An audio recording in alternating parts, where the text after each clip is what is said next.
জিকো, ভয়াবহ গরমের পর গতকাল থেকে ঢাকায় শুরু হয়েছে বৃষ্টি। আপনি যেহেতু আবহাওয়া অফিসে আছেন, বৃষ্টি বন্যা নিয়ে আবহাওয়া অফিস নতুন কি কোনো বার্তা দিয়েছে জানাবেন?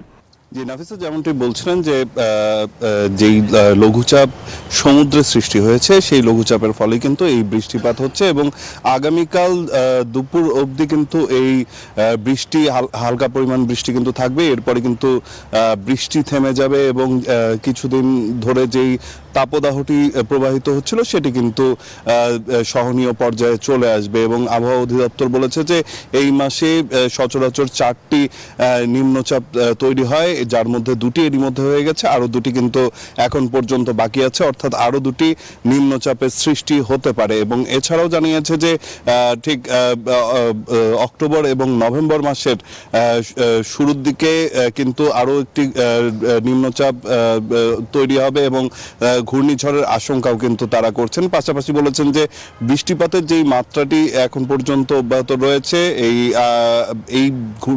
এই বৃষ্টির ফলে কিন্তু যে পাহাড়ি যে সমস্ত এলাকা রয়েছে সেখানে কিন্তু পাহাড় ধসের একটি আশঙ্কাও কিন্তু রয়েছে, যার কারণে সেই সমস্ত এলাকায় যারা পাহাড়ের নিচে বসবাস করছেন তাদেরকে কিন্তু নিরাপদ অবস্থানে সরে যেতে বলা হয়েছে। পাশাপাশি যেই সমস্ত নদী বন্দরগুলো রয়েছে, নদী এলাকাগুলো রয়েছে, সেগুলোতে কিন্তু 3 নম্বর স্থানীয় সতর্ক সংকেত দেখিয়ে যেতে বলেছে আবহাওয়া অধিদপ্তর। তো সামগ্রিকভাবে এই যে বৃষ্টিপাতটি হচ্ছে এটি কিন্তু আগামীকাল থেকে কমে যাবে বলে তারা জানিয়েছেন এবং পুরো যেই তাপদাহটি ছিল এতদিন প্রবাহিত হচ্ছিল সেটি কিন্তু শেষ হয়ে যাবে বলে তারা আমাদেরকে জানিয়েছেন সহনীয় পর্যায়ে, এবং মানুষের জনমনে প্রশান্তি মিলবে এমনটাই কিন্তু তারা আমাদেরকে জানিয়েছেন। তো এই ছিল এখন পর্যন্ত আমার কাছে এখানকার সবশেষ তথ্য। নাফিসা, এনজিওর কিস্তি প্রথমবার বিকাশ পেমেন্ট করলেই 20 টাকা ইনস্ট্যান্ট ক্যাশব্যাক।